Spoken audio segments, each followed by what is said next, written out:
اس وقت متحدہ عرب امارات میں 7، پاکستان میں 8، بھارت میں 8:30، بنگلہ دیش میں 9 اور انگلینڈ میں سہ پہر کے 3 بجا چاہتے ہیں۔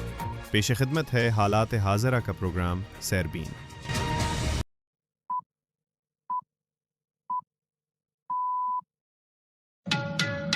جمعرات 19 مارچ کے سیربین سے جاوید چودھری کا سلام۔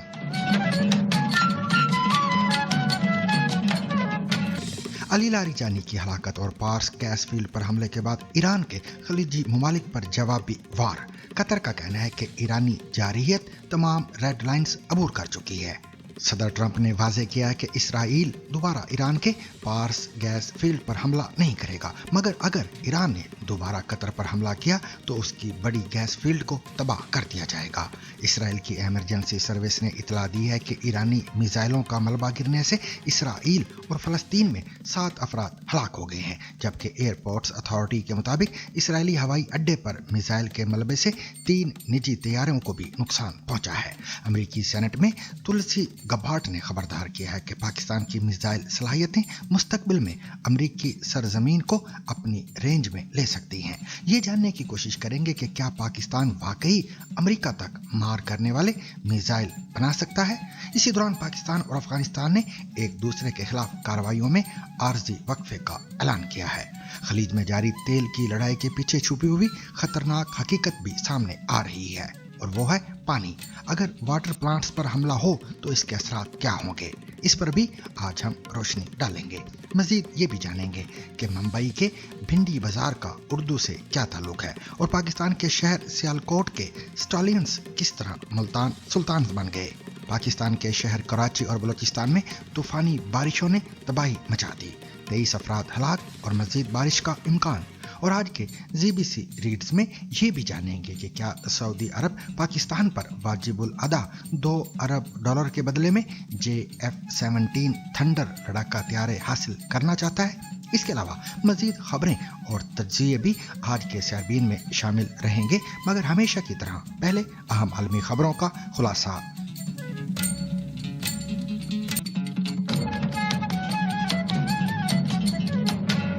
دنیا کے سب سے بڑے LNG پلانٹس راس لفان، جہاں قدرتی گیس کو مائع شکل میں تبدیل کر کے مختلف ممالک کو برآمد کیا جاتا ہے اور جو قطر کی معیشت کا دل ہے، پر ایرانی میزائل حملے کے بعد لگنے والی آگ پر قابو پا لیا گیا ہے۔ تاہم اس واقعے نے خلیجی خطے میں کشیدگی کو ایک نئے مرحلے میں داخل کر دیا ہے۔ قطر کی وزارت داخلہ کے مطابق گیس تنصیبات پر حملے کے نتیجے میں آگ بھڑک اٹھی تھی، جسے ہنگامی ٹیموں نے بجھا دیا ہے، جبکہ کولنگ کا عمل جاری ہے۔ حکام کا کہنا ہے کہ کسی جانی نقصان کی اطلاع نہیں ملی، تاہم انفراسٹرکچر کو نمایاں نقصان پہنچا ہے۔ یہ حملہ ایسے وقت میں ہوا جب ایران نے ساؤتھ پارس گیس فیلڈ پر اسرائیلی کارروائی کے بعد خلیجی ممالک میں جوابی حملوں کا سلسلہ شروع کیا ہے۔ قطری حکام کے مطابق یہ کارروائیاں نہ صرف قومی سلامتی بلکہ خطے کے استحکام کے لیے بھی سنگین خطرہ ہیں۔ امریکی صدر ڈونلڈ ٹرمپ نے ایران کو خبردار کیا کہ اگر ایسے حملے جاری رہے تو امریکہ سخت رد عمل دے سکتا ہے، جبکہ قطر نے بھی واضح کیا کہ وہ اپنی خود مختاری کے دفاع کے لیے تمام ضروری اقدامات کرے گا۔ قطر کے علاوہ متحدہ عرب امارات میں گیس تنصیبات کو بھی نشانہ بنانے کی کوشش کی گئی، جہاں حکام کے مطابق کئی میزائلوں کو فضا میں ہی تباہ کر دیا گیا۔ اسی دوران سعودی عرب میں بیلسٹک میزائل کے ملبے سے 4 افراد زخمی ہوئے ہیں۔ مزید برآں المنہاد ایئر بیس پر بھی ایک حملے کی اطلاعات ہیں، اگرچہ وہاں کسی بڑے نقصان کی تصدیق نہیں ہوئی۔ بڑھتی کشیدگی کے باعث مشرق وسطیٰ میں فضائی آپریشن شدید متاثر ہوا ہے۔ متعدد بین الاقوامی ایئر لائنز نے خلیجی ممالک کے لیے اپنی پروازیں معطل یا محدود کر دی ہیں، جبکہ ایندھن کی بڑھتی قیمتوں کے باعث کرایوں میں بھی اضافہ دیکھنے میں آ رہا ہے۔ دوسری جانب آبنائے ہرمز میں بھی صورتحال کشیدہ ہے، جہاں تیل بردار جہازوں پر حملوں اور ایران کی جانب سے اس اہم گزرگاہ کو عملی طور پر بند کرنے کے دعووں نے عالمی تجارت کے لیے خطرات بڑھا دیے ہیں۔ برطانیہ کی میری ٹائم ٹریڈ آپریشنز کے مطابق خلیج فارس میں ایک اور تجارتی بحری جہاز کو نامعلوم پروجیکٹائل سے نشانہ بنایا گیا ہے۔ ادارے کا کہنا ہے کہ اس حملے میں جہاز پر سوار عملے کے تمام اراکین محفوظ ہیں اور کسی جانی نقصان کی اطلاع نہیں ملی ہے۔ یہ واقعہ قطر کے ساحلی علاقے راس لفان کے مشرق میں تقریباً 4 ناٹیکل مائلز پر پیش آیا ہے۔ یاد رہے کہ یہ مقام قطر کے اس انرجی کمپلیکس کے نزدیک ہے جسے گزشتہ رات ایران کی جانب سے نشانہ بنایا گیا تھا۔ واضح رہے کہ UKMTO ایک بین الاقوامی میری ٹائم سیکیورٹی ادارہ ہے جو بحری جہازوں اور شپنگ کمپنیوں کو خلیج عدن، بحیرہ احمر اور مشرق وسطیٰ کے سمندری راستوں میں سیکیورٹی معلومات فراہم کرتا ہے۔ یہ ادارہ برطانیہ کی رائل نیوی کے تحت کام کرتا ہے اور اس کا مقصد جہاز رانی کو خطرات سے آگاہ رکھتے ہوئے محفوظ رکھنا ہے۔ قطر نے ایرانی حملوں کی شدید مذمت کرتے ہوئے کہا ہے کہ ایرانی پالیسیاں ایسے ممالک کو تنازع میں گھسیٹ رہی ہیں جو اس بحران کا حصہ نہیں۔ اسی دوران ریاض میں ہونے والے عرب وزرائے خارجہ اجلاس میں بھی ایران سے فوری طور پر حملے بند کرنے اور بین الاقوامی قوانین کا احترام کرنے کا مطالبہ کیا گیا ہے۔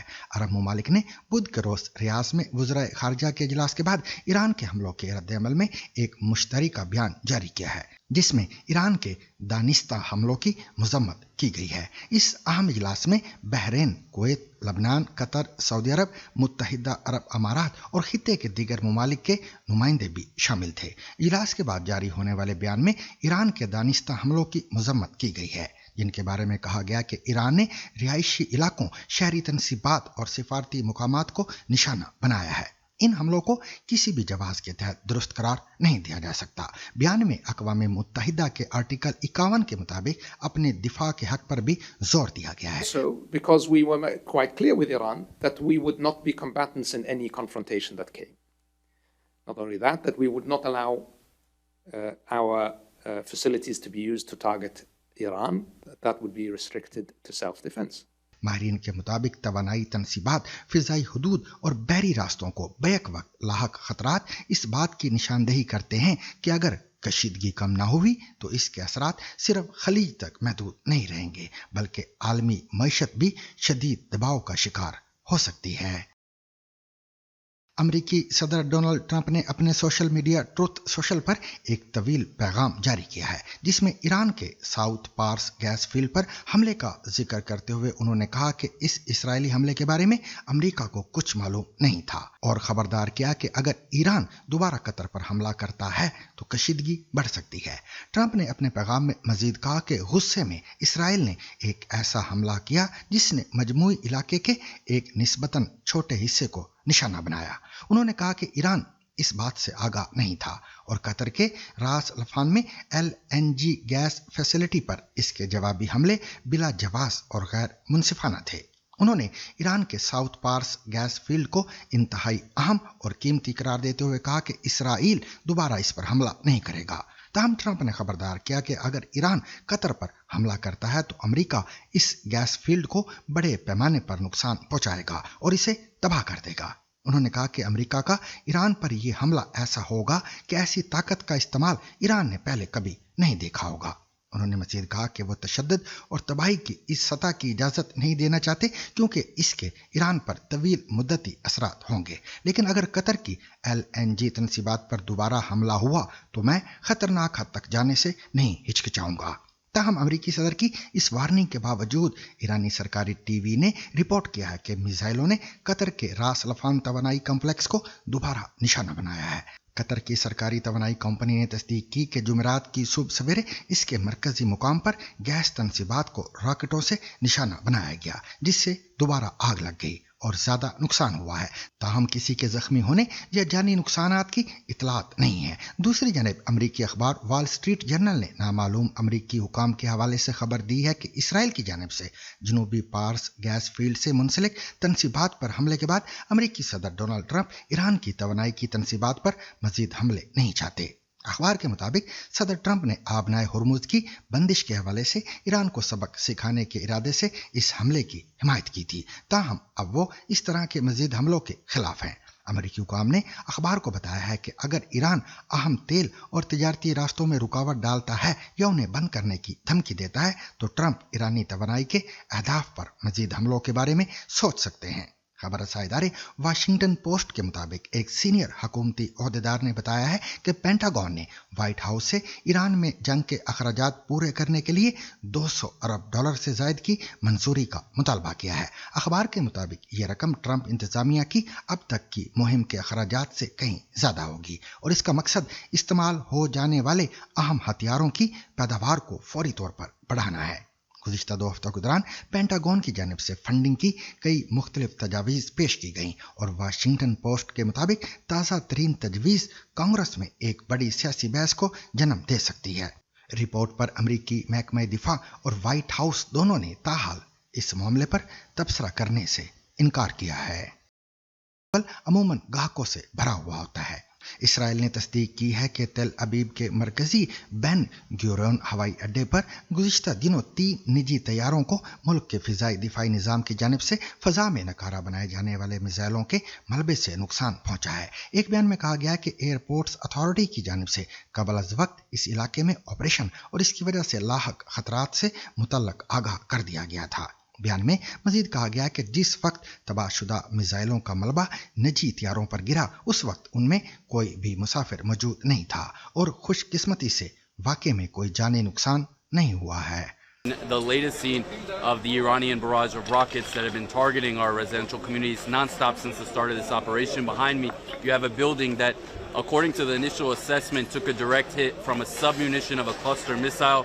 The roof caved in on top of an elderly couple that were inside of their apartment, and unfortunately, the first responders that arrived inside declared their death. America की नेशनल इंटेलिजेंस डायरेक्टर तुलसी Gabbard की हालिया briefing के बाद एक बार फिर ये सवाल ज़ेर बहस है कि क्या पाकिस्तान के मिसाइल वाकई इतने तवील फासले तक मार करने की सलाहियत रखते हैं कि वो अमेरिका को निशाना बना सकें। अमेरिकी सेनेट को दी गई एक ब्रीफिंग के दौरान नेशनल इंटेलिजेंस की डायरेक्टर तुलसी गबार्ड ने पाकिस्तान को उन ममालिक में शामिल किया है जो अमेरिका के लिए नुमाया सिक्योरिटी खतरात पैदा कर सकते हैं। बुध को अमेरिकी सेनेट की इंटेलिजेंस कमेटी के सामने सालाना थ्रेट असेसमेंट रिपोर्ट पेश करते हुए तुलसी गबार्ड ने खबरदार किया कि पाकिस्तान की तेजी से तरक्की करती हुई मिसाइल सलाहियतें मुस्तकबिल में अमेरिकी सरजमीन को अपनी रेंज में ले सकती हैं।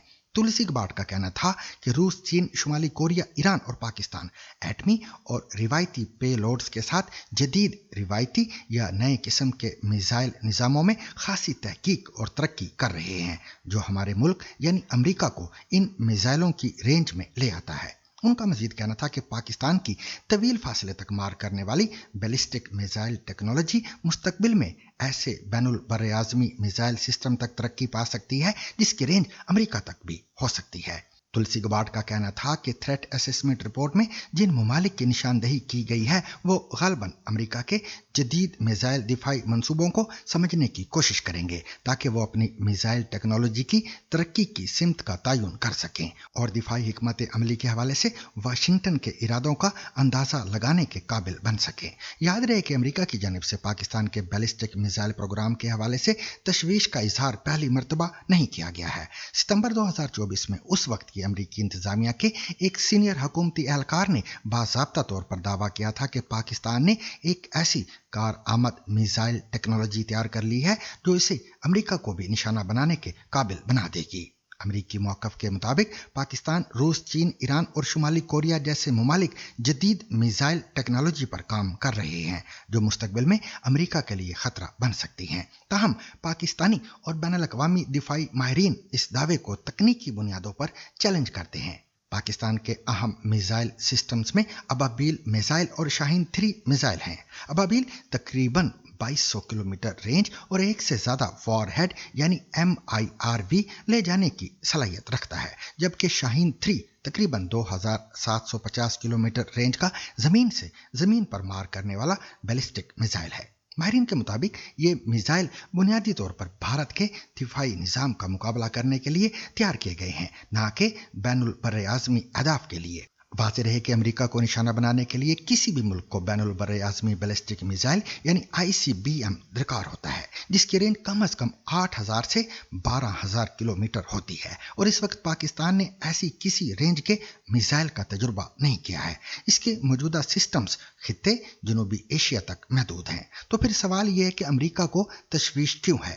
माहिरीन के मुताबिक अमरीकी खदशात की चंद मुमकिन वजूहात में पाकिस्तान की MIRV टेक्नोलॉजी जो एक मिसाइल से कई वॉर हेड्स ले जा सकती है, ताकतवर रॉकेट मोटर्स पर तहकीक, मुस्तकबिल में लॉन्ग रेंज टेक्नोलॉजी की मुमकिन तरक्की और चीन के साथ तकनीकी ताउन के खदशात शामिल हैं। जबकि पाकिस्तानी माहिरीन और हुकाम के मुताबिक मिसाइल प्रोग्राम का हदफ सिर्फ इलाकाई खसूसन भारत है और पाकिस्तान का अमेरिका को निशाना बनाने का ना कोई इरादा है और ना ही अमली सलाहियत। मजीद ये कि मुआशी व सिफारती ताल्लुकात ऐसे इकदाम की इजाज़त भी नहीं देते।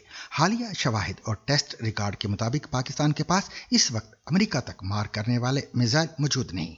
ताहम जदीद टेक्नोलॉजी पर काम करने की वजह से मुस्तकबिल के इम्कानात पर आलमी सतह पर बहस जारी है। माहिरीन के मुताबिक ये मामला ज़्यादातर तकनीकी हकीकत से ज़्यादा जियो पॉलिटिकल खदशात का अक्कास है।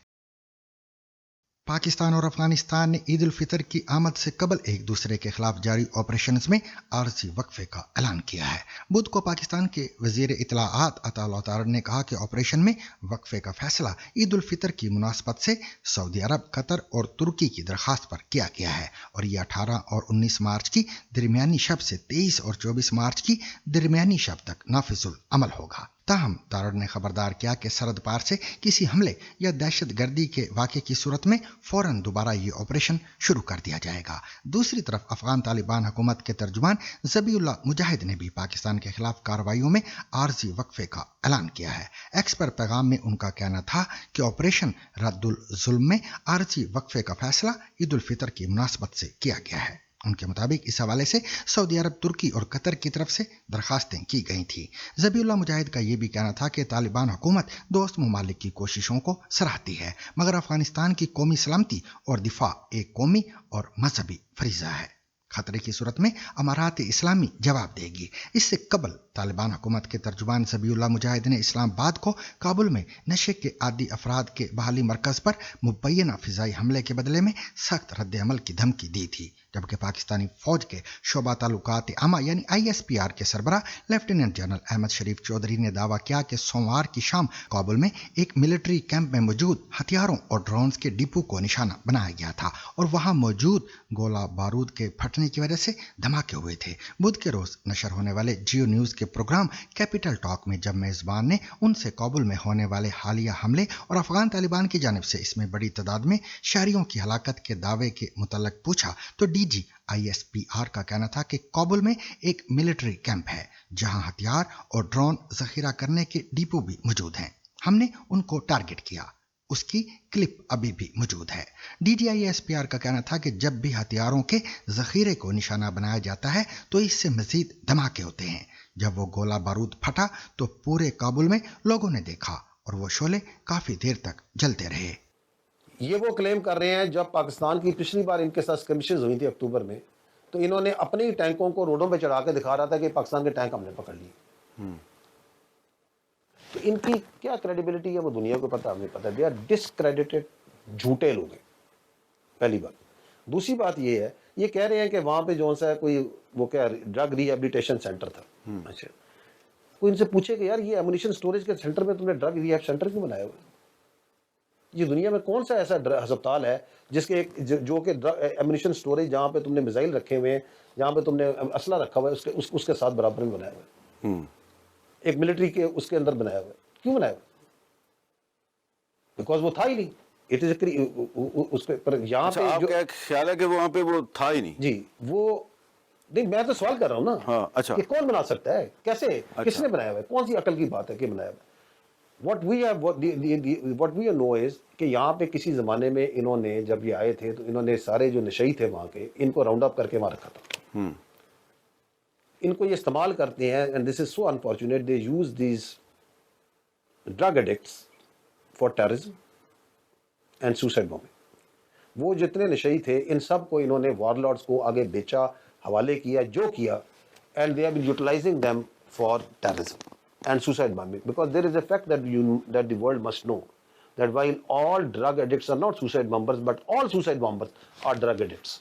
ये जितने आपके पास suicide bomber पाकिस्तान में फटते हैं आके, ये सारे के सारे नशई होते हैं, अंडर ड्रग इन्फ्लुएंस होते हैं। So the structure that was there, that containerized structure which was not hit by us, جو انہوں نے وہاں پہ سٹوریج رکھی ہوئی تھی اس کی جو سیکنڈری ڈیٹینیشن ہوئی اس کی وجہ سے جو آگ بھڑکی اس کی وجہ سے جو نقصان ہوا that was a military containerize structure جس میں انہوں نے اپنے سوسائڈ بمبنگ والے شاید رکھے ہوئے تھے جن کو ٹریننگ کر رہے تھے, شاید انہوں نے اپنے دہشت گرد چھپائے ہوئے تھے, شاید انہوں نے اپنے جو افغان طالبان یہ سو کالڈ ملیشیا ہے فوج ہے اس کے بندے رکھے ہوئے تھے. آئی ڈونٹ نو کہ انہوں نے کیا رکھا ہوا تھا. دوسری جانب کابل میں فضائی حملے کے نتیجے میں ہلاک ہونے والے افراد کی ناقابل شناخت لاشوں کی اجتماعی تدفین کر دی گئی ہے. افغان حکام کا دعویٰ ہے کہ پاکستانی فضائیہ کے حملے میں منشیات سے بحالی کے مرکز پر حملہ کیا گیا, جبکہ پاکستانی حکام کا کہنا ہے کہ اس حملے میں انہوں نے کسی سویلین ہدف کو نشانہ نہیں بنایا. مزید تفصیلات ہماری اس رپورٹ میں. افغان حکام کے مطابق 2 دن قبل کابل میں منشیات کے عادی افراد کی بحالی کے مرکز پر پاکستانی فضائیہ نے حملہ کیا. اقوام متحدہ کے مطابق اس حملے میں کم از کم 143 افراد ہلاک ہوئے. تاہم پاکستانی حکام کا دعویٰ ہے کہ کسی سویلین ٹارگٹ کو نشانہ نہیں بنایا گیا. آج کابل کے شمال میں وہ ہلاک ہونے والے افراد جن کی شناخت نہیں ہو پائی ان کی اجتماعی قبر میں تدفین کر دی گئی. افغان حکام کا کہنا ہے کہ وہ لاشیں جو بری طرح جل چکی تھیں انہیں اس اجتماعی قبر میں دفن کیا گیا. حکام نے مزید بتایا کہ اس سے قبل گزشتہ روز 70 لاشیں ان کے اہل خانہ کے حوالے بھی کی گئی تھیں, جبکہ اس سے 1 دن پہلے 8 لاشیں لواحقین کے حوالے کی گئی تھیں. افغان حکام کا یہ بھی دعویٰ ہے کہ ابھی بھی کابل کے مردہ خانوں میں مزید لاشیں موجود ہیں. دوسری طرف پاکستان کے انفارمیشن منسٹر نے ایک بیان میں کہا ہے کہ عید الفطر کے پیش نظر 18 اور 19 مارچ کی درمیانی شب سے لے کر 23 اور 24 مارچ کی درمیانی شب تک آپریشن کو عارضی طور پر روکا جا رہا ہے. تاہم بارڈر پر کسی بھی کارروائی, ڈرون حملے یا پاکستان میں کسی دہشت گردی کے حملے کی صورت میں یہ آپریشن فوری طور پر بھرپور طاقت سے دوبارہ شروع کر دیا جائے گا. سامعین, جب سے جنگ شروع ہوئی ہے ہر طرف تیل کی بات ہو رہی ہے اور خلیجی ممالک کے پاس تیل کے بڑے ذخائر موجود بھی ہیں, لیکن پانی وہ چیز ہے جس کی اس خطے میں بہت اہمیت ہے. بنیادی طور پر خلیجی ممالک میں پینے کے پانی کے لیے ڈیسالینیشن پلانٹس پر انحصار کیا جاتا ہے. یہ پلانٹ سمندر کے کھارے پانی کو استعمال کے قابل بناتے ہیں.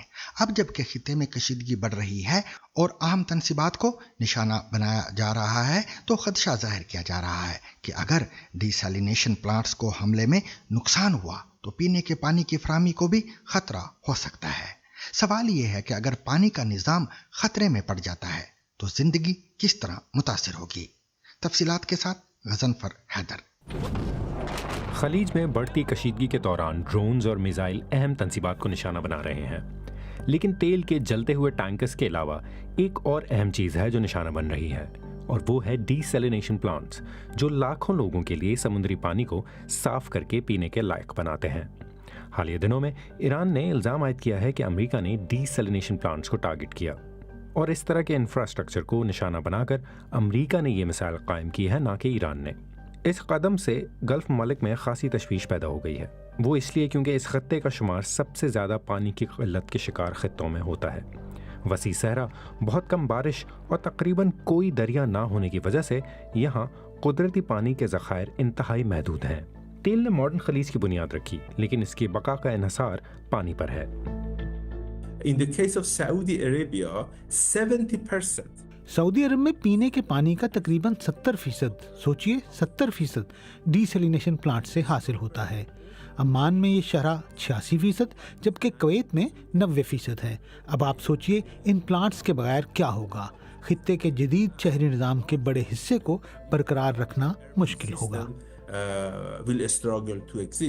جنیوا کنونشن سمیت انسانی حقوق کے بین الاقوامی قانون کے تحت عام شہریوں کی بقا کے لیے ضروری بنیادی ڈھانچے, جن میں پانی کی فراہمی بھی شامل ہے, ان پر حملے غیر قانونی ہیں. حالیہ کشیدگی کے دوران بحرین نے ایران پر اپنے ایک ڈیسیلینیشن پلانٹ کو نقصان پہنچانے کا الزام عائد کیا ہے. زیادہ تر ڈیسیلینیشن پلانٹس خلیج کے ساحلی علاقوں کے بالکل قریب ہیں, تاکہ وہ پروسیسنگ کے لیے سمندری پانی کو براہ راست حاصل کر سکیں, اور ان میں سے کئی پورے شہروں کو پانی فراہم کرتے ہیں. Desalination plants across the Gulf could be vulnerable through. Golf میں واقع مختلف ڈیسیلینیشن پلانٹس مختلف راستوں سے نشانہ بن سکتے ہیں. GCC ممالک میں خلیج فارس کے جنوبی ساحل پر تقریباً 815 ڈیسیلینیشن پلانٹس ہیں. इन प्लांट्स को न सिर्फ मिसाइल और ड्रोन हमलों का निशाना बनने का बराह रास्त खतरा है, बल्कि उन पावर प्लांट्स को भी इसी नौइयत का खतरा है जो इनको तवानाई फराहम करते हैं। बिजली कटी तो पानी की फराहमी भी रुक जाएगी और साफ पानी अवाम तक पंपिंग स्टेशंस और पाइप नेटवर्क्स के जरिए जाता है और उनको भी निशाना बनाया जा सकता है। आखिर में ये बात भी जहन में रखनी चाहिए कि डीसैलिनेशन प्लांट्स को साइबर हमलों का खतरा भी लाक है। हमें मालूम है कि ईरान के पास साइबर वॉरफेयर की सलाहियत मौजूद है। खलीज के कई ममालिक बड़े ज़खायर में पानी महफूज करके रखते हैं। माहिरीन कहते हैं कि अगर डीसैलिनेशन प्लांट्स काम करना बंद कर दें तो ये ज़खायर अमूमन चंद दिनों से लेकर एक हफ्ते तक ही आबादी की ज़रूरियात पूरी कर सकते हैं। If these plants are hit and out of operation, obviously अगर ये प्लांट्स काम करना बंद कर दें तो सफाई सुथराई का पूरा निज़ाम मुतासिर होगा और जब सैनिटेशन सिस्टम नाकाम होता है तो अवामी सेहत के लिए संगीन खतरात पैदा हो जाते हैं। इसी तरह बहुत सी माशी सरगर्मियाँ जिनमें सियाहत और हॉस्पिटैलिटी के वो शोबे शामिल हैं जो खलीज की मईशतों की बुनियाद समझे जाते हैं, वो भी मुतासिर होंगे। ये सब एक मुस्तहकम पानी की फराहमी पर ही कायम है। इन डीसैलिनेशन प्लांट्स की मरम्मत फौरी तौर पर मुमकिन नहीं होती। एक ऐसे खत्ते में जो पहले ही कशीदगी की लपेट में है, दुबई, दोहा और कुवैत जैसे शहरों की बुलंद व बाला इमारतें नाजुक जिंदगी की दौड़ पर कायम हैं जिसे वो खो नहीं सकते हैं। और अब खालिद करामत एक नजर डाल रहे हैं दुनिया की दीगर खबरों पर। यूक्रेनी सदर ने खबरदार किया है कि मशरिक़ वस्ता के तनाज़े का मतलब है कि रूस के खिलाफ उनकी जंग के लिए मिसाइलों की कमी हो सकती है। उन्होंने BBC को बताया, सदर ट्रंप की वाहिद तरजीह यूक्रेन में जंग रोकना है, न कि यूक्रेन का दिफा। और ईरान का तनाज़ा मामले के हल की कोशिशों में रुकावट बन रहा है क्योंकि वाशिंगटन की तवज्जो अब बदल चुकी है। क्यूबा के सदर ने अमेरिका पर इल्ज़ाम लगाया है कि वो उनके मुल्क के ख़िलाफ़ इज्तिमाई सज़ा के तौर पर माशी जंग शुरू कर रहे हैं। मिगाइल डियाज़ कैनेल के मुताबिक अमेरिका तकरीबन रोज़ाना धमकियां दे रहा है। डोनाल्ड ट्रंप ने कम्युनिस्ट निज़ाम के तहत चलने वाले इस जजीरे पर ईंधन की पाबंदी लगा दी है और कहा है कि क्यूबा इतना कमज़ोर हो चुका है कि वो उसे हासिल कर सकते हैं। सेनेगल से अफ्रीका कप ऑफ नेशन का टाइटल लेने पर मुल्क की फुटबॉल फेडरेशन ने फैसले को नाकाबिल कबूल करार दिया है और कहा है कि इसके खिलाफ अपील दायर करेंगे। ये टाइटल रनर्स अप और मेज़बान मराकश को दे दिया गया है। सेनेगल पर फाइनल के आखिरी लम्हों में पेनल्टी दिए जाने के खिलाफ एहतजाजन मैदान छोड़ने पर टूर्नामेंट कवानीन की खिलाफ वर्जी का इल्ज़ाम है। जब बात बम्बई की हो तो लिसानी और सकाफती तनव्वो से मालामाल इस कॉस्मोपॉलिटन शहर के एक मखसूस इलाके की हमेशा बात होती है। ये भिंडी बाजार है, पुराने बम्बई किले से मुत्तसिल। ये इलाका शहर के कदीम तरीन मोहल्लों में से एक है। मुसलमानों की अक्सरियती आबादी वाला भिंडी बाजार अपनी दिलचस्प तारीख तो रखता ही है, लेकिन इसका मौजूदा वजूद भी दिलचस्पियों से खाली नहीं। आज भी सैकड़ों साल पुरानी इमारतों से भरा भिंडी बाजार बदलते वक्त में जिद्दत पसंदी के लिए कोशा नजर आता है। मुंबई के भिंडी बाजार की मीरास और मुस्तकबिल के बारे में सुनिए म्योरेश कुनेर की ग्राउंड रिपोर्ट।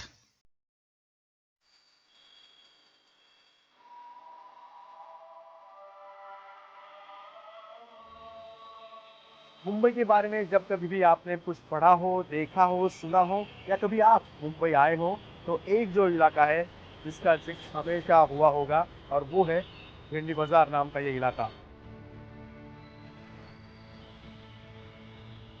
भिंडी बाजार मुंबई के उस इलाकों में से एक है जहाँ पे बहुत भीड़ है, बहुत पुरानी इमारतें हैं, यहाँ की पॉपुलेशन डेंसिटी भी सबसे ज़्यादा है। कैरेक्टर है तो कल्चरल कैरेक्टर है और हिस्टोरिकल कैरेक्टर भी उसको है। लेकिन क्या भिंडी बाजार सिर्फ भीड़ के लिए है? कुछ अलग बातें भी उसमें है। हम वहाँ पे घूमकर इसका जायजा लेंगे और साथ ही साथ जैसे समय बदलता जा रहा है अपनी कुछ पुरानी बातें छोड़ कुछ नया यहाँ पर खड़ा होने जा रहा है, उसके बारे में भी जानेंगे। मुंबई का भिंडी बाजार।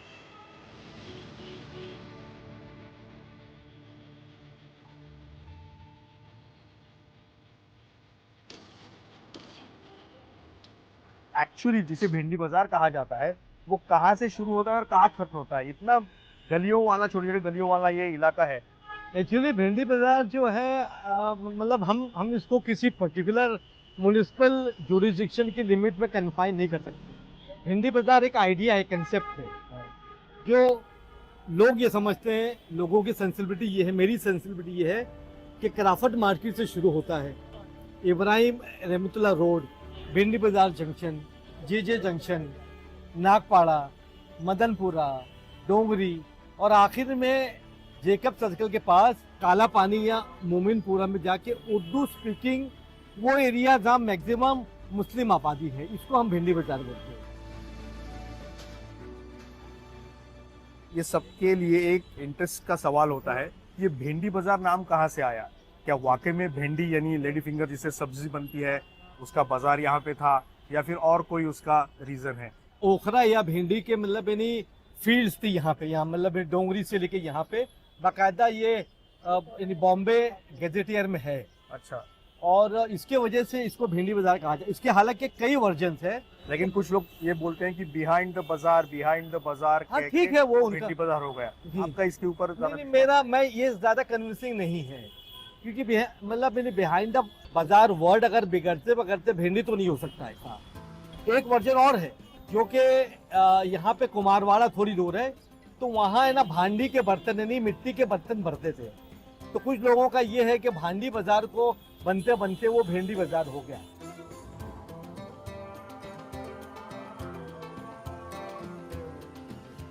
भिंडी बाजार के जिस गली में अभी फिलहाल मैं हूँ, लोग इसे कई अलग अलग नामों से जानते हैं। कोई इसे शोर बाजार कहते हैं क्योंकि यहाँ पे बहुत शोर होता है, कोई इसे चोर बाजार भी कहते हैं क्योंकि कई सारी एंटीक चीज़ें आपको कहीं दुनिया भर में नहीं मिलेगी, यहाँ पे ज़रूर मिली होंगी। कुछ लोग इसे मटन रोड के नाम से भी कहते हैं, वहाँ का बाजार भी उसे जाना जाता है। लेकिन आप कभी भी यहाँ पे आओगे, एक जादू आपको दिखाई देगी, मानो एक म्यूज़ियम जो है वो यहाँ पे है। अलग अलग तरीके की दुकानें यहाँ पे हैं जिनमें एंटिक्स हैं, फर्नीचर की चीज़ें हैं, लकड़ी की चीज़ें हैं, कई फ्रेम्स हैं, कई म्यूज़िकल रिकॉर्ड्स हैं, कई सारी मूर्तियाँ हैं अलग अलग धातुओं की। और दुनिया भर के लोग कभी भी मुंबई आते हैं, यहाँ आए बिना वो कभी वापस नहीं जाते। बहुत पुरानी बाजार है, यानी कि वर्ल्ड फेमस मार्केट है चोर बाजार, यानी इट वॉज शोर बाजार बिफोर। चोर बाजार तो ये सब पब्लिक ने बोल बोल के चोर बाजार इट इज शोर बाजार की। यहाँ पे फ्ली मार्केट फ्राइडेज को जो लगती है ना, उसमें बहुत आवाज़ होती है, सब आवाज़ दे के बेचते हैं फ्राइडे को। तो शोर बाजार की वजह से वो शोर मार्केट था, और शोर मार्केट से ये हो गया है चोर बाजार, जहाँ बाहर बेचने वाले हैदराबाद, अहमदाबाद, बहुत सी जगह के लोग आते हैं इधर खरीदी करने। और यहाँ पे जो माल लाने वाले वागरी लोग जो है, वो पूरे जगह से पारसी लोग, जहाँ दूर दूर गाँव से ना माल जमा करते हैं, सबके घरों का पुराना माल, और फ्राइडे के दिन स्पेशली यहाँ लाते हैं बेचने के लिए। जब हम घूम रहे हैं तो मैं देख रहा हूँ कि कई सारे पुराने होटल जो है वो अभी भी इस इलाके में, भिंडी बाजार उसके अगल बगल वाले इलाके में शुरू है। बिल्कुल, ये जितने भी पहले पुराने मतलब होटलें हैं यहाँ पे, यहाँ लिटरेचर, अदब, हिस्ट्री, पॉलिटिक्स सारी चीज़ मतलब डिस्कस होती थी। और यहाँ इस होटल में ख़ास तौर से सारवी में सादात हसन मंटो साहब शाम में आके इन्हीं किसी टेबलों पे बैठ के चाय पीते थे। हम जब अभी भिंडी बाजार की तरफ देखते हैं, वो हमेशा से इसकी आइडेंटिटी मुस्लिम रही है। बहुत सारी तादाद में मुस्लिम आबादी यहाँ पे कई सालों पहले आई, यहाँ पे सेटल हो गई। तो उसके बारे में थोड़ा बताइए ना, क्या ये एक ही जगह से आए हुए हैं या अलग अलग एरिया से आए हुए, अलग अलग सेक्ट से आए हुए सारे लोग? देखिए, भिंडी बाजार का ऐसा है ना कि ये पूरा ये मेल्टिंग पॉट है। यहाँ सारे कम्युनिटीज पहले यहाँ पर आए थे, दाऊदी सूरती और दाऊदी बोराज आए थे जिन्होंने यहाँ को इसको बनाया। फिर खोजाज आए, मेमन्स आए, और कोकनी यहाँ के तो मतलब मूल निवासी थे, जो मतलब नागपाड़े पे मलबारीज लोग आए हैं, मदनपुरी पे मतलब यूपी के लोग आए, यूपी के लोग आए, अंसारी बरादरी आई है, फिर यहाँ पे छिपा कौम आई है। तो सारे ये गुलदस्ता जो है यहाँ पर भिंडी बाजार में, ये सारे लोग आके मतलब सजाए हैं। इनकी ज़बान तो मुख्तलिफ थी, लेकिन इनकी कॉमन जो लिंगुआ फ्रैंका था वो उर्दू था।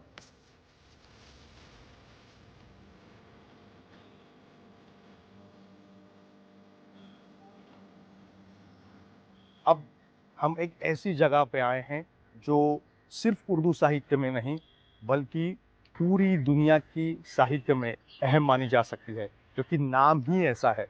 नाम है सादत हसन मंटो, एक ऐसे कथाकार, ऐसे लेखक जो आज भी इतने बरसों बाद, ख़ास तौर पर जब भारत पाकिस्तान बंटवारा हुआ उस वक्त की स्थितियों पर जो उन्होंने कथाएं लिखी, आज भी जब कोई भी उसे पढ़ता है वो दिल के अंदर घुस जाता है, हर एक शब्द, हर एक लफ्ज। सादत हसन मंटो बंटवारे के बाद पाकिस्तान में चले गए, उनकी एक अपनी अलग ज़िंदगी वहाँ पे थी, लेकिन उन्होंने कई साल उससे पहले मुंबई में गुजारे। वो फिल्म इंडस्ट्री में थे, वो जर्नलिज्म करते थे, पत्रिकाओं में लिखते थे, और यहीं अडेल्फी चेम्बर्स जो ये बिल्डिंग है, बहुत पुरानी बिल्डिंग है ये, यहीं पे सादत हसन मंटो रहते थे। मंटो करीब करीब 8 साल तक यहाँ रहे। इसके पहले वो अरब गली में रहते थे जब आए थे नए नए। अच्छा। अरब गली जो रेड लाइट यानी एरिया के पास है, कमालीपुरे के पास है। अच्छा। बाद में वो यहाँ पे शिफ्ट हुए। मंटो फिल्मों भी लिखते थे, मैगजीन भी लिखते थे, और आप मोदी ने एक फिल्म बनाई थी मिर्जा गालिब, तो जिसकी स्टोरी खुद मंटो ने यहीं बैठ के लिखी है। और उर्दू के जितने उस वक्त यानी कंटेम्प्रेरी राइटर थे, इस्मत चुगताई थे, और सारे लोग आके यहीं पे इनका मिलना था, बैठना था, शामें गुजरती थी। मुंबई हमेशा से मल्टीलिंगुअल, बहुत सारी ज़ुबानों से जुड़ा हुआ शहर रहा है, और उर्दू और मुंबई की भी एक खास अलग अपनी एक संबंध है, रिश्ता है, और उसकी वजह भेंडी बाज़ार ही है। कैसे वो ज़रूर बात करेंगे, और इसीलिए आए यहाँ पे मकतबा जामिया में, जो एक 104 साल पुरानी किताब की दुकान है, और उर्दू लिटरेचर यहाँ पे हमेशा मिलता है, और सिर्फ मिलता नहीं बल्कि एक उर्दू लेखकों का एक गढ़ भी रहा है। यहीं पे हमें बात भी करनी पड़ेगी प्रोग्रेसिव राइटर एसोसिएशन की, जिसके लिए भी भेंडी बाजार जाना जाता है। आइए। 1922 में इसका आप समझिए इनॉग्रेशन हुआ था, और यहाँ भी मुंबई में भी आज़ादी से पहले से ये बना हुआ है। तो बहुत से लोग जो पोएट्स हैं, अदीब हैं, नावल निगार हैं, जो आज़ादी की तहरीक में भी शामिल रहे हैं, वो यहाँ आया करते थे। उसमें प्रोग्रेसिव राइटर भी थे, यानी तरक्की पसंद तहरीक से, जिनको तरक्की पसंद तहरीक उसको उर्दू में बोलते हैं, उस मोमेंट के भी लोग थे। जैसे जाफरी साहब थे, अली सरदार जाफरी थे, मजरूर सुल्तानपुरी थे, जोन सारी साहब थे, कैफ़ी साहब थे, कैफ़ी आज़मी साहब थे। आप ये कह सकते हैं कि उर्दू ज़बान से ताल्लुक़ रखने वाले जो भी अदीब हुआ करते थे, किसी भी मूवमेंट से जुड़े रहे हों, वो यहाँ आया करते थे, यहाँ बैठते थे। मगर ये भेंडी बाजार अब बदल रहा है। भीड़ वाली गलियों को पीछे छोड़ आसमान छूते टॉवर्स यहाँ आ रहे हैं। वजह है यहाँ चल रहा भिंडी बाजार रीडेवलपमेंट प्रोजेक्ट। पिछले 10-15 साल से चल रहा ये प्रोजेक्ट काफी चर्चा में रहा है। यहाँ जो सबके घर थे, सबके घर बहुत छोटे थे, 150 स्क्वायर फीट, 200 स्क्वायर फीट के घर थे। अभी एक घर में हस्बैंड, वाइफ, बच्चा और माँ बाप 5 जन रहते थे। अभी 150 फुट के घर में रात को सोएंगे कैसे? तो बीच में एक पर्दा लगता, और ये सब घर पब्लिक के, पगड़ी के टेनेंटेड थे, मीन्स लैंडलॉर्ड की बिल्डिंग थी। बिल्डिंग्स बड़ी डिलैपिडेटेड थी, प्री इंडिपेंडेंट बिल्डिंग थी, और ये सब सेस बिल्डिंग थी, मादा सेस बिल्डिंग। तो मादा इसको रिपेयर कर रही थी। तो कई बिल्डिंग में बैम्बू लगे हुए थे, कई बिल्डिंग में स्टील के पिलर्स लगे हुए थे, क्योंकि लैंडलॉर्ड की कैपेसिटी के बाहर था मेंटेन करना। बिल्डिंग सैयदना साहब का विजन था, और बहुत अच्छा विजन था कि सबके अपने ओनरशिप घर होने चाहिए और सेल्फ कंटेन अच्छे घर होने चाहिए, और इसीलिए ये प्रोजेक्ट का विजन था। सो आप देख रहे हो कि ऑलरेडी 6 टावर हमारे ऑलरेडी कंप्लीट हो गया। इधर हमारे 2 टावर चल रहे हैं, तो 8 टावर तो हमारे हो गए, और हमारे 4 टावर आएंगे, इसके सिवा भी 4 या 5 टावर आए। मुंबई जैसे शहर में रीडेवलपमेंट हमेशा से ही एक सेंसिटिव और डिबेटेबल मुद्दा रहा है, और भिंडी बाजार जैसे इलाकों में ये और भी मुश्किल हो जाता है जब सैकड़ों साल पुरानी इमारतें कानूनी लड़ाइयों का सामना कर रही होती है और उनमें रहने वाले लोग अपनी जान जोखिम में डालते हैं। लेकिन जब ये मामला आया तो सैफी बुरहानी अपलिफ्टमेंट ट्रस्ट के दखल ने फ़र्क पैदा किया। यहाँ रहने वाली ज़्यादातर आबादी का ताल्लुक दाऊदी बोहरा मुस्लिम कम्युनिटी से है। मंसूर वाला फैमिली भी अगले ही महीने अपने नए घर में शिफ्ट होने के लिए एक्साइटेड है। 4 लोगों की ये फैमिली पहले पुराने गलाबाई चौल में सिर्फ 260 स्क्वायर फीट के एक छोटे घर में रहती थी। उन्हें अब 53 मंजिला अलेज टावर में 460 स्क्वायर फीट के घर की चाबियां मिल गई हैं। लोगों को ट्रस्ट फैक्टर नहीं था कि यहाँ से कैसे हम जाएंगे। वापस बनेगा नहीं बनेगा, क्या होगा, कितना टाइम लगेगा, किसी को नहीं पता था वो चीज़ के बारे में। और लोगों के इमोशंस अटैच थे यहाँ पर, बिकॉज यहाँ पर 100+ ईयर ओल्ड बिल्डिंग्स थी। मतलब लोगों के ग्रैंडफादर्स यहीं पर बॉर्न हुए थे और यहीं पर डेथ हुई थी उनकी, तो दे वर नॉट रेडी, मतलब कि जाए कि नहीं जाए वो कन्फ्यूजन था। बट जैसे हमारी building, we were the first one to vacate, कलाबे की चाली जो थी, हम पहले थे यहाँ से ट्रांजिट में जाने वाले। जब हम भी गए वहाँ पर और हमें देखकर लोगों को और कॉन्फिडेंस आने लगा, तो सब कोई झड़प से शिफ्ट हो गया। समय के तकाजे पर भिंडी बाजार में हो रहे बदलाव की तरफ देखने के कई नजरिए हैं। बिल्डिंग बनी है और ये हाई राइज डेवलपमेंट हुआ है, वो इतना ही आइलैंड जैसा बन गया है, एक अच्छा सा बना है। मैं दुबई जाता हूँ तो मुझे पूरा ऐसा ही लगता है कि भिंडी बाज़ार में दुबई रिक्रिएट हो गया। लेकिन एक दूसरा भिंडी बाज़ार SBUT के बाहर का है जो ऑर्गेनाइज्ड रीडेवलपमेंट नहीं हो रहा है। यानी हर मोहल्ले में, दूसरे मोहल्ले में जिस तरह से वो कोई भी बिल्डर एक हाई राइज बना रहा है, तो एक रीडेवलपमेंट, प्लान्ड रीडेवलपमेंट में और एक इंडिविजुअल हाई राइज जिससे बनती है उसमें फ़र्क होता है। तो उसके इम्पैक्ट भी ख़राब लग रहे हैं, क्योंकि बहुत सी जगह जाएंगे, गलियों में बड़े बड़े टावर आ गए तो वहाँ पर पार्किंग नहीं है, रोड पे चलने की जगह नहीं है, वहाँ पर वर्टिकल भिंडी बाज़ार आ गया। हॉरिजॉन्टल भिंडी बाज़ार था तो कल्चर था, कल्चर के साथ था। वर्टिकल भिंडी बाज़ार में भिंडी बाज़ार का जो उर्दू बाज़ार था और उर्दू का टेस्ट था, उर्दू का कल्चर था, वो कल्चर अभी वर्टिकल में ख़त्म हो गया। ये इम्पैक्ट जो है भिंडी बाज़ार पे हम देख रहे हैं, पिछले 30 साल में हुआ, अब उसमें तेज़ी आ गई। भले ही भिंडी बाजार और आसपास के ज्यादातर इलाके का एक पैर अभी भी माजी में है, लेकिन इसके बीचों बीच बसे 16.5 एकड़ के टुकड़े ने अब एक नई दुनिया में कदम रखा है।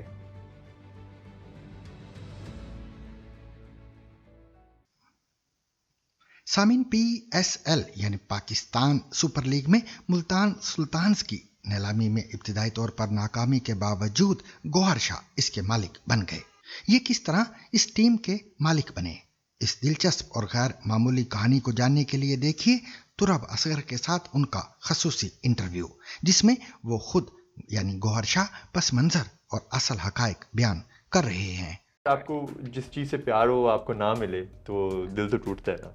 मैंने जिस बंदे से पूछा उन्होंने कहा बिल्कुल भी ना इन्वेस्ट करो, क्योंकि you know you are gonna end up losing $3 to $6 million a year, which is a lot of money. Sialkot के नाम से टीम रजिस्टर हुई and you again bought it and उसके बाद नाम चेंज कर दिया। मुल्तान सुल्तान ही क्यों? लाइक साउथ पंजाब से कोई एफिलिएशन है? वही बात है कि अगर टीम लेनी थी तो तभी हो सकती थी कि जब मेरा इलाका, जो मेरे अपने लोग हैं, वो खैर अपने लोग तो सारे Pakistani So where are you from basically? So my ancestral village is a place called Jalalpur Pirwala. Okay. It's an hour away from Multan. Shujabad से थोड़ा सा आगे। और उसके साथ साथ जो मेरी दादी हैं उनका गांव है अलीपुर। तो सारा south Punjab, you know, ancestral family, अब यू नो माय दादा दादी aren't here anymore, तो आई जस्ट गेस कि this is one way of going back to my roots. Ali तरीन के ऊपर भी बहुत से लोग ये अज्यूम करें कि आप उनके कोई फ्रेंड हैं जो कि फ्रंट फेस पे हैं और शायद आप उनको रिप्रेजेंट करें, क्या इसमें कोई हकीकत है? नहीं, अली से मैं वाकई मेरी दोस्ती है, हमारे काफ़ी क्लोज फैमिली फ्रेंड्स भी हैं। इनफैक्ट कि जब मैं बिड सबमिट भी कर रहा था तो उसने कॉल करके सपोर्ट किया कि कोई भी चीज़ चाहिए तो गाइड करना, और उसको हमें पता था कि हम जो ओरिजिनल ऑक्शन है कि एक दूसरे के खिलाफ बिड में आएंगे, तो कभी भी कतन तौर पे इनफैक्ट कि वो इतना स्वीट है, उसने मुझे कहा कि जो भी मेरे पास सामान पड़ा है पिछले साल का आपको चाहिए तो मैं मेरा बंदा जो है आपके पास आके पहुंचा देगा कि आपको किसी चीज़ की कमी ना हो। नहीं, पीपल आर कंसर्न कि कहीं अली का पैसा तो नहीं और फ्रंट फेस आप हैं, so you clarified that. No. Gauhar Shah कौन है? Just another guy who loves cricket like any other Pakistani. I love reading. I love biotech, biology. These are probably three of my core passions. You were in tears. आप auction में बैठे हुए थे and आप जितनी highest bid तक जा सकते थे, you went there and then you were like now we are out. देखिए, अपसेट तो मैं काफ़ी था, मेरा दिल बहुत टूटा था। मैं ये सोच रहा था कि उस प्राइस पे मुझे समझ नहीं आ रही थी कि क्यों कोई जाएगा।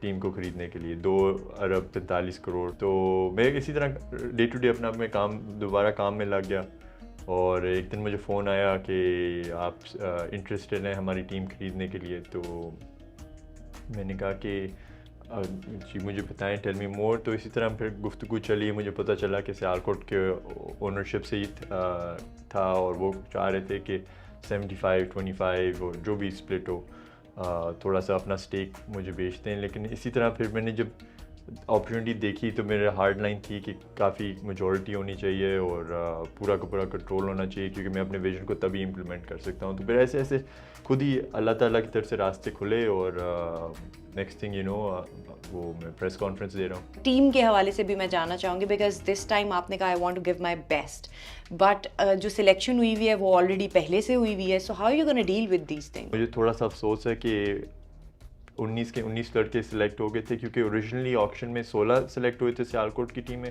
اور کوئی راتوں رات 3 لڑکے بھی آگے ٹیم میں جو آکشن میں نہیں تھے. تو وہ پھر جب مجھے پتہ چلا تو میں نے کافی کوشش کی کہ وہ ریسیٹ ہو جائے, کیونکہ وہ اوریجنل آکشن میں نہیں آئے تھے نام. لیکن وہ پی سی بی کی پالیسی تھی کہ انہوں نے کہا کہ نہیں, لڑکوں کے ساتھ زیادتی ہوگی, ان کو کانٹریکٹس چلے گئے. You're thinking of investing money in players. If they deserve it, yes. اور اب دیکھیں کہ اسٹیو اسمتھ ہماری ٹیم میں he's the most expensive player in the league. تو our team is the most جو فرینچائز ہے second most expensive with the most expensive player. Then we have Sahibzada Farhan who's one of the best players. P C B کی ویسی limit ہے کہ آپ $1.6 million سے زیادہ پلیئرس پہ خرچ نہیں سکتے. تو اس کے اندر رہتے ہوئے تو ہم یہی کوشش میں ہوں گے کہ بیسٹ کمبینیشن اور بیسٹ پلیئرس لے کے آئیں.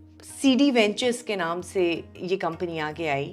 سو سی ڈی وینچرز کیا ہے, فنڈس کہاں سے آ رہے ہیں؟ For those who don't know, CD19 is a protein that binds around your cell. اور CD19 کا جو ڈپلیٹر سیل کا ایک ڈرگ تھا اور کمپنی تھی, اس میں میرے سب سے پہلے سب سے زیادہ پیسے بنے. تو اس کے آنر میں نے اپنا CD19 رکھا. تو ادھر سے پھر جب ہم یہاں پہ ایک اسپیشل وہیکل کنسٹرکٹ کر رہے تھے جو ملتان سلطانز کو خریدنے کے لیے, تو پھر میں نے جب سوچا, میں نے کہا سی ڈی سے سی ڈی وینچرز کر لیتے ہیں. تو سی ڈی وینچرز کا نام آیا. تو جو سی ڈی وینچرز ہے اس کو آپ کو کچھ بھی نہیں ملے گا, کیونکہ اس کے پیچھے جو فنڈز ہیں وہ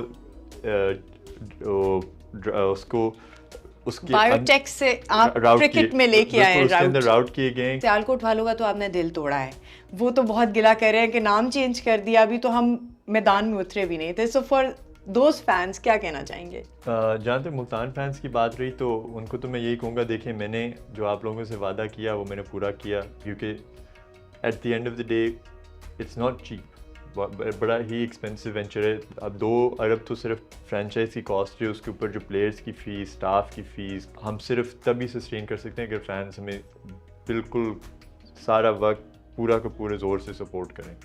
اور جہاں تک سیالکوٹ فینس کی بات رہی, دیکھو کہ اٹس ناٹ پرسنل, میں آئی وش کہ میں سیالکوٹ فینس کے لیے بھی کچھ کر سکتا. پاکستان کے سب سے بڑے شہر کراچی میں طوفانی بارش اور شدید ہوائوں کے باعث کم از کم 21 افراد ہلاک ہو گئے ہیں, جبکہ بلوچستان کے ضلع ہب میں 2 افراد کی موت کی اطلاع ہے.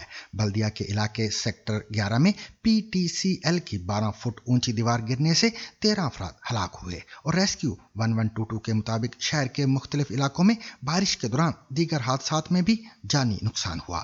ڈیفنس ناظم آباد, کورنگی اور کلفٹن میں درخت اکھڑ گئے, گھروں کی کھڑکیاں ٹوٹی اور بجلی کی فراہمی متاثر ہوئی. محکمہ موسمیات کے چیف میٹرولوجسٹ امیر حیدر لغاری کے مطابق بارش اور طوفانی ہواؤں کی شدت 90 سے 98 کلومیٹر فی گھنٹہ ریکارڈ کی گئی. انہوں نے مزید بارش کا امکان بھی ظاہر کیا ہے, جس کے پیش نظر شہریوں کو احتیاط کی ہدایت کی گئی ہے. بلوچستان کے ضلع ہب میں ساکران اور رمضان مری گوٹھ میں دیواریں گرنے سے ایک بچی سمیت 2 افراد ہلاک ہوئے. متاثرین کے لیے ریلیف کا سلسلہ جاری ہے اور مالی نقصان کا تخمینہ لگایا جا رہا ہے. سامعین, جنوری 2026 میں خبر رساں ادارے روئٹرز نے 2 پاکستانی ذرائع کے حوالے سے بتایا کہ سعودی عرب پاکستان پر واجب الادا $2 ارب کے بدلے میں JF-17 تھنڈر لڑاکا طیارے حاصل کرنا چاہتا ہے. یہ خبر آج ZBC ریڈز کا موضوع ہے, جسے تحریر کیا ہے روحان احمد نے, جبکہ پیش کر رہے ہیں ہمیشہ کی طرح عمر آفریدی. जनवरी 2026 में बांग्लादेश ने जंगी तैयारे JF-17 थंडर में दिलचस्पी दिखाई तो खबर आई कि चीन पाकिस्तान साख्ता ये कसीरुल मकासिद लड़ाका तैयारा सऊदी अरब को भी भा गया है। जब खबर की सेहत बारे पाकिस्तानी दफ्तर खारजा से पूछा गया तो तरदीद या तस्दीक के बजाय सिर्फ इतना बताया गया कि दोनों मुल्क दिफा समेत कई शोबों में ताउन करते हैं और ऐसी किसी पेशरफ्त की तस्दीक तकमील के बाद ही की जा सकती है। मगर कई लोगों ने ये सवाल उठाया कि बेहतरीन जंगी तैयारों की मौजूदगी और अमेरिका की जानिब से F-35 जैसे जदीद लड़ाका तैयारे फराहम करने की पेशकश के होते सऊदी अरब को पाकिस्तान के JF-17 थंडर तैयारे में कौन सी खूबी नज़र आई।